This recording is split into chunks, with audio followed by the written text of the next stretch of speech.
Hello everyone and welcome back to another chart planning update video.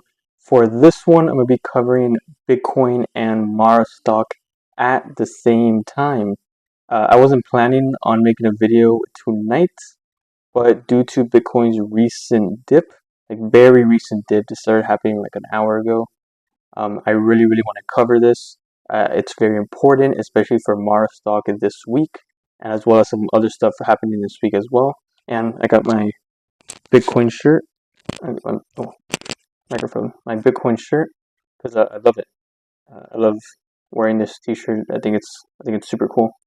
But either way, Mara and Bitcoin.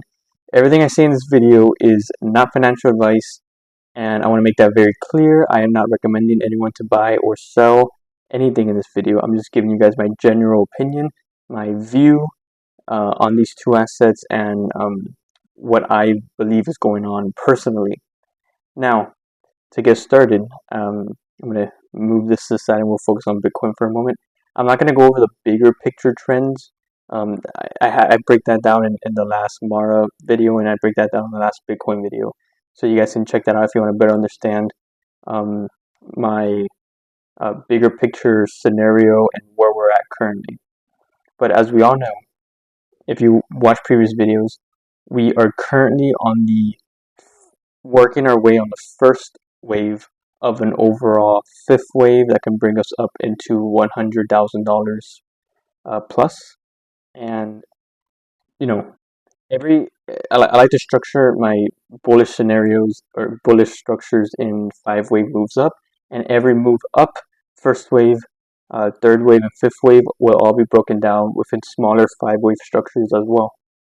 So within this first wave of the overall fifth wave, I ideally want to see it top somewhere between all-time highs, which is where the orange line is, as you can see back here, right here. Orange or yellow, whatever it looks like to you guys, but somewhere between, ideally around this, and then or somewhere inside this green fib area. The higher the better, because we do have a lot of upside coming up in the future. So ideally, I would like to see it fall into the lower boundaries of this green Fibonacci extension area. But as of right now, we're right here. So we're using this retracement tool stretched out from the start of the end of the fifth wave, or the end of the fourth wave, which is the start of the overall fifth wave, up to the current swing high, giving us this area. So I ideally would like to see Bitcoin fall into this area after completing the first wave in order to confirm a second wave bottom. We have not reached into this area. We actually are still trending above it. And if you guys focus on Bitcoin on the smaller picture, as you guys can see, the current dip is not that bad.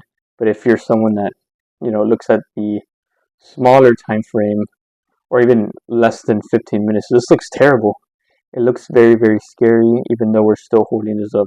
A little bit of support right here that we're looking to potentially bounce off of.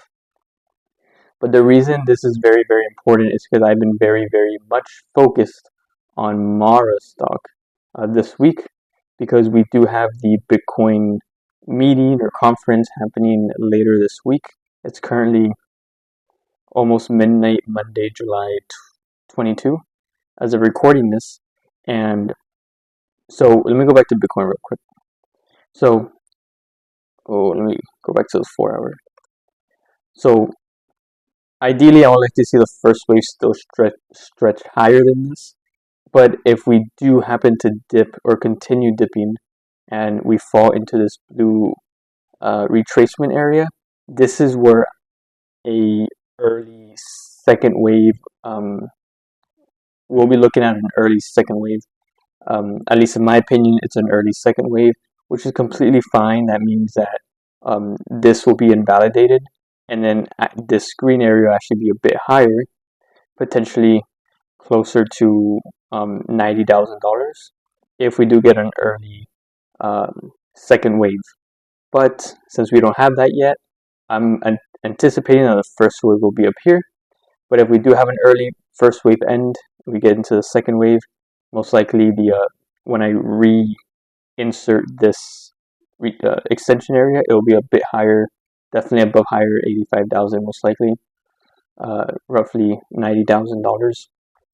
And then if we break below this area at any point, rather it's a little higher or right here, if we break below this blue area, we're looking at something much more bearish, potentially, retesting this purple area and potentially even falling a bit lower than this one right here because it was a bit shallow. So that's still a possibility, although very unlikely in my opinion. Still possible, but I'm not anticipating that will happen. I am looking, ideally, again, one more time on Bitcoin, ideally I'm looking at one more or a stretch higher into this area. If not, we have support areas down here that would then confirm end of the first wave, and then we're looking for a potential second wave. But we're still looking, we're still in the progress of making this first wave happen. Now with Mara, if Bitcoin, so Bitcoin did fall a bit. I think it fell roughly like from 68,000 to like the high $65,000 briefly, and now it's somewhere in the 66,000 again, high 66,000. So if Bitcoin continues to fall over the rest of my night, I anticipate Mara to open in the red tomorrow. But don't be feared. I'm going to break that down a little bit more. Right now. But if Bitcoin does hold and starts to trend higher, we can then, completely forget a potential bear or a short-term bear case on these assets. It just depends on what Bitcoin does overnight, and that's why it's going to be very important to pay attention to these stocks like Mara, and then pay attention to Bitcoin within the next 12 hours. And then also we have the Ethereum ETFs that I believe first day of trading is tomorrow, so July 23rd. Tomorrow, I'm gonna definitely be looking at that. I might even buy some myself and just do a nice swing trade on that and just like hold on to it for a few months, like till the end of the year or something like that. With Ethereum, the ETFs, that'll be really, really cool. But when it comes to Mara, so I want to make this very clear because there was some confusion that was brought up to my attention. It looked like I wasn't very clear in my last video for Mara. But if Bitcoin does within the next trading day, so tomorrow and a few hours from now, if Bitcoin does push the stock down, I anticipate that, of course, we are going to see lower prices. But remember, guys, and again, if you want to look at the bigger picture trend of this stock, on my last video I break it down. I'm not going to go over it this one. I don't want to make this video too lengthy.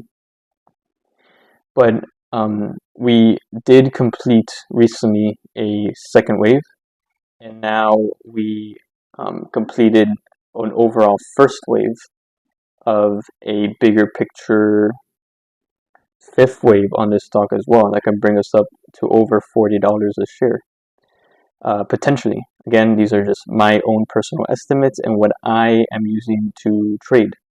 I don't recommend anyone to really follow me, but just hear me out. And if you like what I have to say, like and subscribe. I really appreciate it. But within this first wave, I want to see a second wave. As of right now, the second wave is down here, as you guys can see. The end of the Y wave is the end of the second wave as of right now, unless we see prices drop lower. Actually, prices were briefly lower, just briefly lower right here. So I'm going to make this my new bottom, and then it looks like the Y wave was more of a WXY wave on the smaller picture as well. I'm not gonna get into that jargon right now, but what I'm talking about is that this is a second wave as of right now. The only way to confirm that the second wave is in is if we, and let me see if I can move this right there, and then this one I'll just do that as well.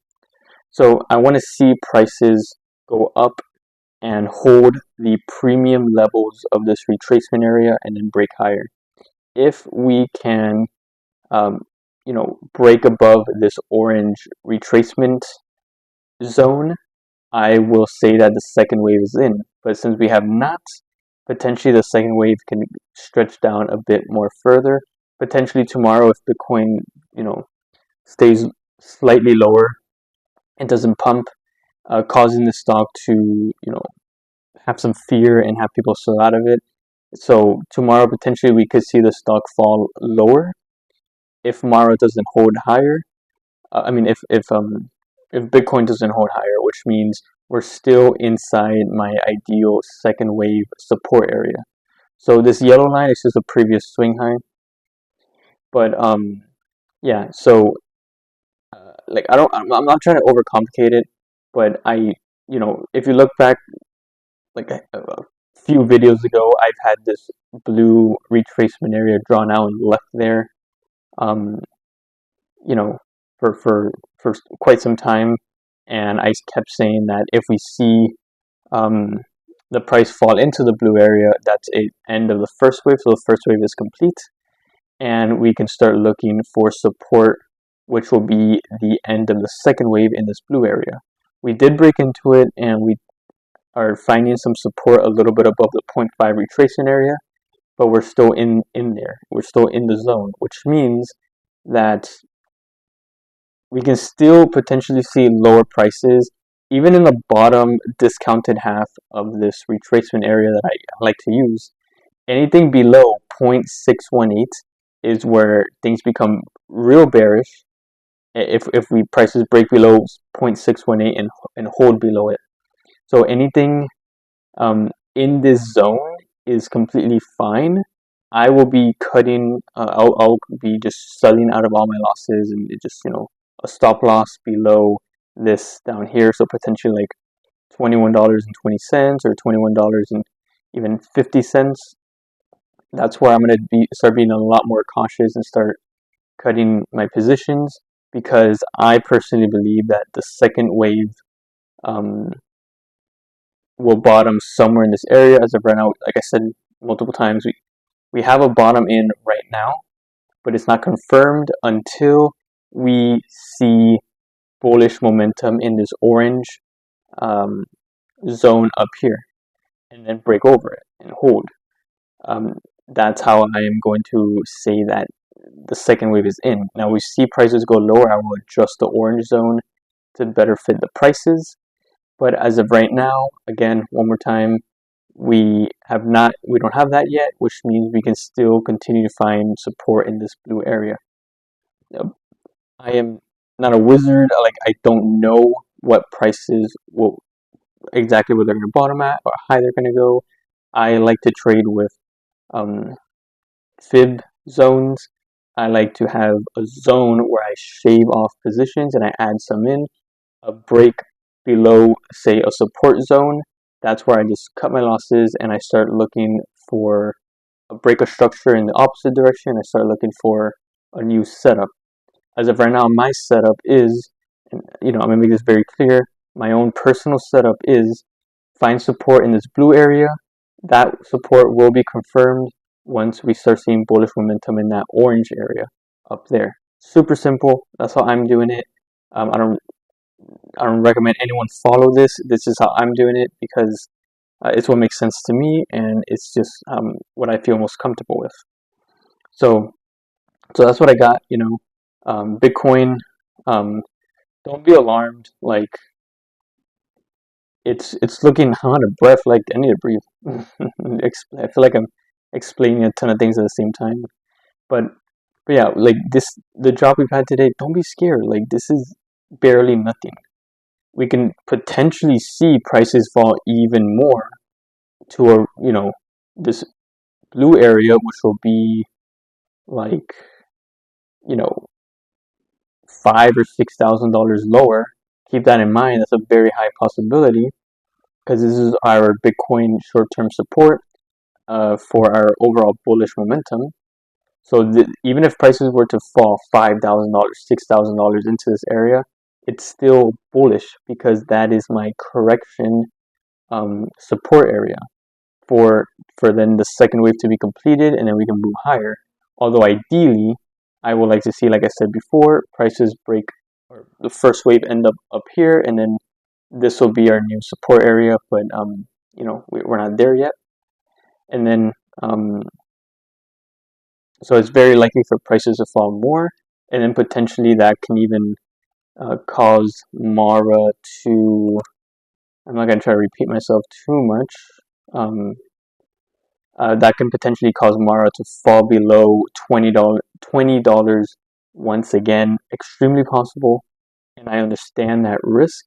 That's why I'm, um, you know, placing my trade in a position where if that were to go that direction, I can readjust and it will not hurt me, and it won't really, f up my overall trades or my account or anything. Like you have to take every potential scenario into place and then create a little trading plan for whatever zone we're in. You have to understand the risk. You have to be cautious traders because that's the best way to grow in such a volatile and technically new space, even though it's over 10 years old. But yeah, that's what I'm doing. That's what I'm focusing on. That's where my ideal support is. Anything below that, I'm readjusting, and then confirmation of support will be above this area right up here in the orange. And then again, that's all really going to depend on Bitcoin. And I'm not saying that Mara completely mirrors Bitcoin. I'm just saying that Mara is highly influenced by Bitcoin. And it tends to trail it. Not 100%, but it tends to trail it mostly. So yeah, that's what I'm looking at on Bitcoin. That's what I'm looking at on Mara. I hope this made sense. I hope I was able to piece things together in a way that makes sense. So yeah, hope you guys have a great day or night wherever you're at. Take care, and I'm gonna update you guys on whatever happens, and then if I'm readjusting or if I'm or if the trend is moving towards our ideal path based on what makes most sense to me. So again, guys, yeah, hope you enjoyed. I'll catch you guys in the next one.